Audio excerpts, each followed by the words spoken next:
মোৰ ছাত্ৰ-ছাত্ৰীসকল class tutorial চেনেললৈ তোমালোক সকলোকে স্বাগতম জনাইছোঁ। আজি মই অসম জাতীয় বিদ্যালয় ক্লাছ 8ৰ হিন্দী বিষয়টো অধ্যায় নম্বৰ 8 হিৰোশ্বিমা এইটো কবিতা হয়। এইটো কবিতাৰ প্ৰশ্নোত্তৰ মই আলোচনা কৰিছোঁ। যদি ভিডিঅ' ভাল লাগে এটা লাইক কৰিবা আৰু লগতে চেনেলটো ছাবস্ক্ৰাইব কৰিবলৈ পাহৰি নাযাবা। এতিয়া আমি প্ৰশ্নোত্তৰলৈ যাওঁ। এতিয়া 1 নম্বৰ প্ৰশ্নটো হৈছে সম্পূৰ্ণ বাক্য আমি উত্তৰ দিওঁ। क नंबर हिरोशिमा कविता के कवि कौन है?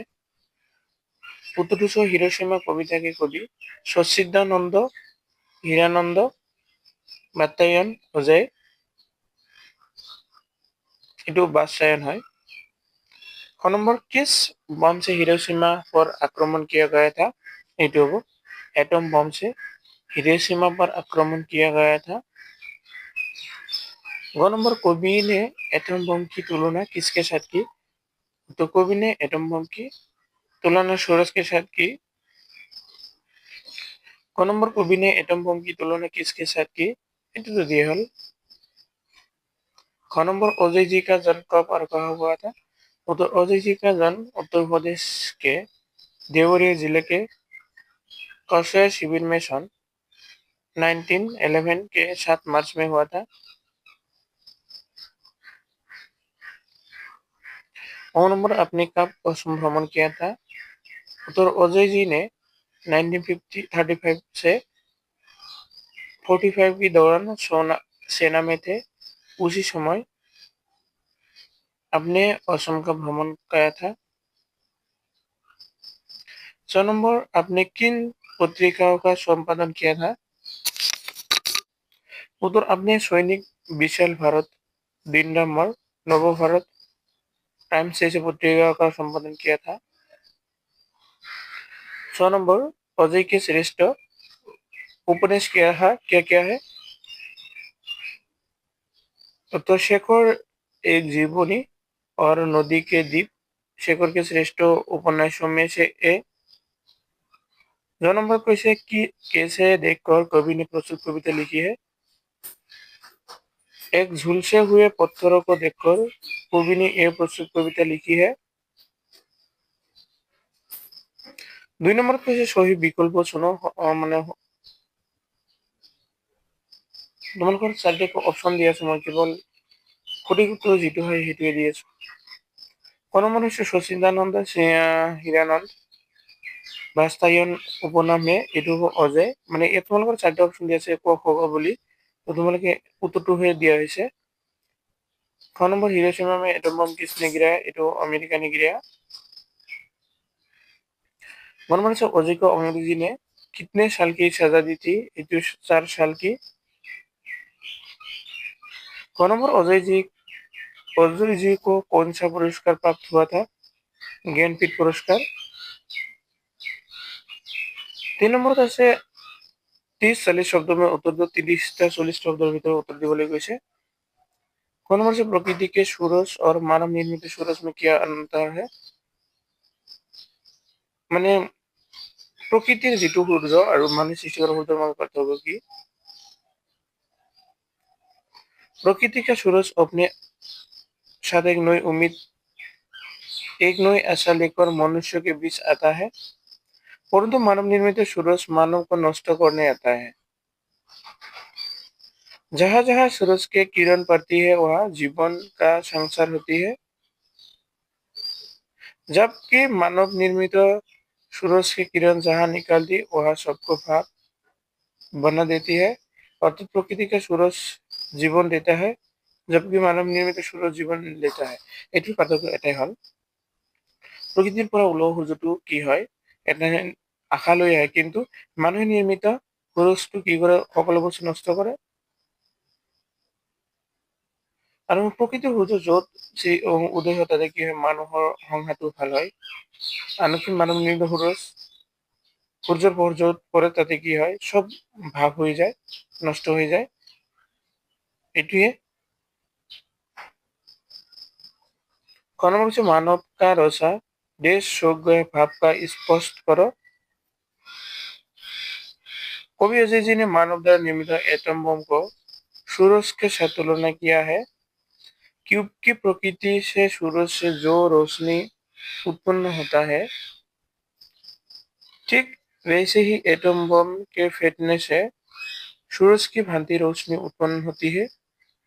कोबी ने हिरोशिमा और नागासाकी में जो एटम बम गिराए गए थे, उसकी निंदा की है। ये कहते हैं कि पहले हिरोशिमा और नागासाकी में सूरज की निकलती हुई एक नई जिंदगी शुरू हो जाती थी। लोग हमेशा की तरह एक नई उम्मीद और आशा लिए अपने अपने कामों में लग जाते थे। लेकिन जब मानव द्वारा बनाया गया एटम बम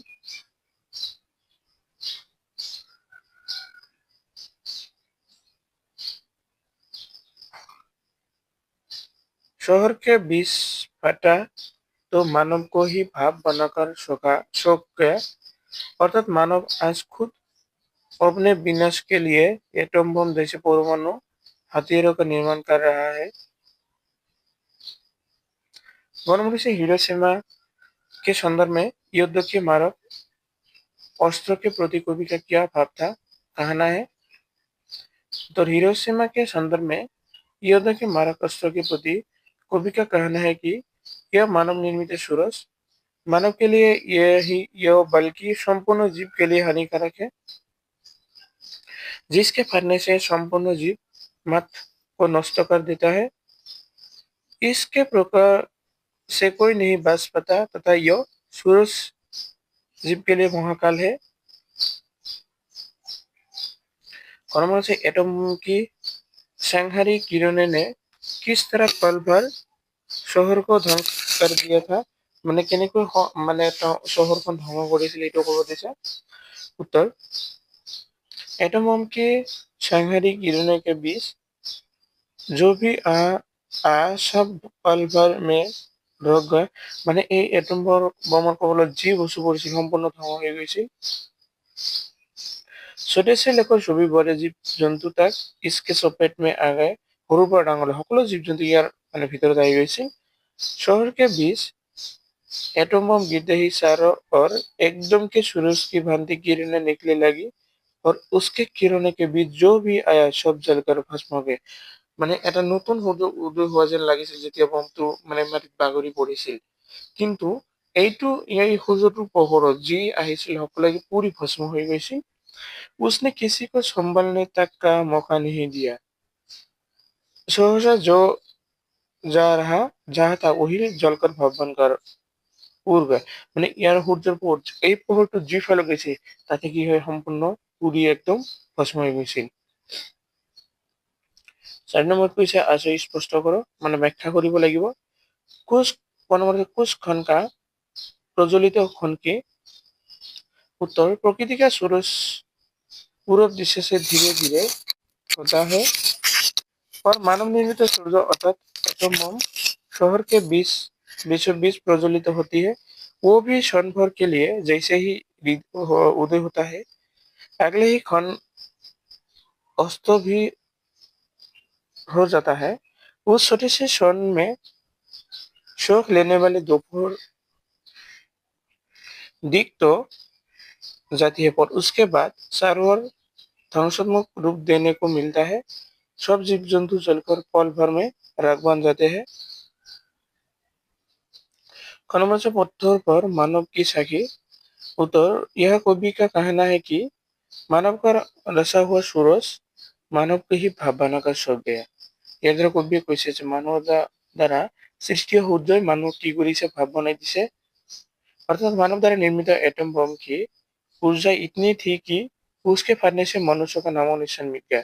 अर्थात মানুহে সৃষ্টি কৰা অটম বম ফাটি যোৱাৰ ফলত এনেকুৱা পৰিস্থিতি হয় যে মানুহৰ চিন চাপে একদম নাইকিয়া কৰি দিয়ে।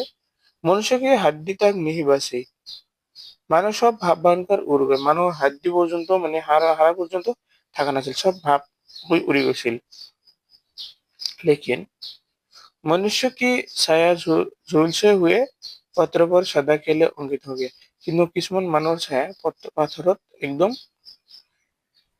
जिंदगी जिंदगी कारण की हो गई अंकन हो गई।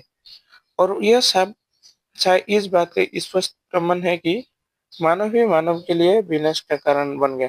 और ये চিত্ৰ বা অংকনৰ পৰা বুজা যায় যে মানুহে মানুহক কি খতম মানে ধ্বংস কৰে। 5 নম্বৰ আছে ব্যাকৰণ। কোনো নিম্নলিখিত শব্দকে অৰ্থ অন্ত স্পষ্ট কৰো। শব্দৰ মানে অৰ্থ লিখিব দিছে। অংক মানে সংখ্যা, আং মানে শাৰীৰিক অংগ মানে শৰীৰৰ অংগ, অপেক্ষা মানে নিৰাদাৰ, অলি মানে চিৰ আৰু এটা অলি মানে এইটো চিৰ, তৰণী মানে সূৰ্য আৰু এটা তৰণী মানে নৌকা, কংকাল মানে হাড্ডি আৰু এটা কংগাল মানে দৰিদ্ৰ, কুল মানে বংশ, কুল মানে কিনাৰা, চিৰ মানে পুৰানা আৰু এটা চিৰ মানে কাপড়া। নেক্সট কৃপন মানে কঞ্জুস আৰু এটা কৃপন মানে তলাবার, অংশ মানে কান্ধা, অংশ মানে হিস্সা, অবধি মানে আবদ কি বলি, অবধি মানে সীমা। অবিরাম मतलब লাগাতার, অবিরাম সুন্দর, পরে কলি কলিয়ে মানে কলিযুগ আৰু এটা কলি মানে হৈছে কি ফুলকি কলি, ফুলকি মানে সৰু সৰু কোমল অংশ যিটো ফুলৰ, গছ মানে মাপনি আৰু এটা গছ মানে হাতী। যারা মানে থোড়া और एक जर মানে बोरापा और एक नीर মানে পানি, नीर মানে ঘোষলা। নেক্সট বিলোম শব্দ। বিলোম শব্দ মানে সমাৰ্থক শব্দ, সরি বিপরীত শব্দ, যেরকম আদর্শ অনাদর্শ, আশা নিরাশা, অলস পরিশ্রমী। ইহলোক পরলোক, পূর্বর উসর, কট্টু মানে মধুর, কৃতজ্ঞ মানে কৃতজ্ঞ, গহরা মানে উথলা, ঠোস মানে নরম, দেব মানে দানব, দুর্লভ সুলভ। এবার কিন্তু বিপরীত শব্দের অর্থ নিন্দা প্রশংসা, উন্নতি পতন। উদ্যমী অলসি, উতার চড়াব, গুপ্ত খুলাসা, সর আসর, জ্বর চেতন। পরকীয় স্ত্রীকীয়, সুকীয়, প্রেম ঘৃণা বা সুখা। 6 নম্বৰ কৈছে উপযুক্ত শব্দকে দ্বাৰা বাক্য বনাও। ৰে ৰিক স্থানকো পূৰ্তি কৰি খালি ঠাই পূৰা কৰিব দিছে। তো ক নম্বৰ হৈছে ছবি গ্ৰন্থ দেশ সে সাজাকাৰ লিখো। এইটো হ'ব ক্ৰম, এইটো ক্ৰম, এইটো নহয়, এইটো ক্ৰম হ'ব ক্ৰম সে সাজা লিখো। ক নম্বৰ সেনা ফিল্ড দেশ পৰেড कर रही है, এইটো আন্দাৰ, আন্দাৰ লিখিব লাগিব। ক নম্বৰ হৈছে रामचरित मानस देश भाषा में लिखी गई है, এইটো অফদি धत्रिका दी যিটো আছে এইটো হ'ব। ক নম্বৰ শুভ हो, सुबह से शाम तक देश वर्षा हो रही है, এইটো অবিরাম, অভিরাম হ'ব। 9 নম্বৰ आंख हमारा एक देश अंक है, এইটো अंग, अंग হ'ব। 6 নম্বৰ सीता देश सीता एक साथ खेल रही है, घर হ'ব। घर देश कौन कौन है, এইটো घर में सिंगल में, এইটো ডাবল আছে গতিকে सिंगल एक যেটা সেটা হ'ব। 9 নম্বৰ আছে गांधी जी ने कहा था देश अहिंसा सी परम धर्म, এইটো কি হ'ব, কত শিখে কি। 6 নম্বৰ আছে गुलाब की देश बहुत मोह होती है, কলি লদ্রিকালি যেটা আছে কলি। 9 নম্বর है मनुष्य की देश अवस्था बहुत ही दयनीय होती है, এইটো जरा। 9 নম্বর प्रमिला की कविता के लिए 2 घंटे तक देश की এইটো অপেক্ষা। 6 नंबर से इस बार परीक्षा में देश 100 नंबर का उत्तर लिखना होगा। कुल এটাও কুল আছে, এটাও হুসুকা থাকা যেটো কুল আছে এইটো। তোমালোকৰ আজিৰ ভিডিঅ' এইখিনি আৰু ভিডিঅ'টো মন কৰিছিল সকলোকে ধন্যবাদ জ্ঞাপন কৰিছো।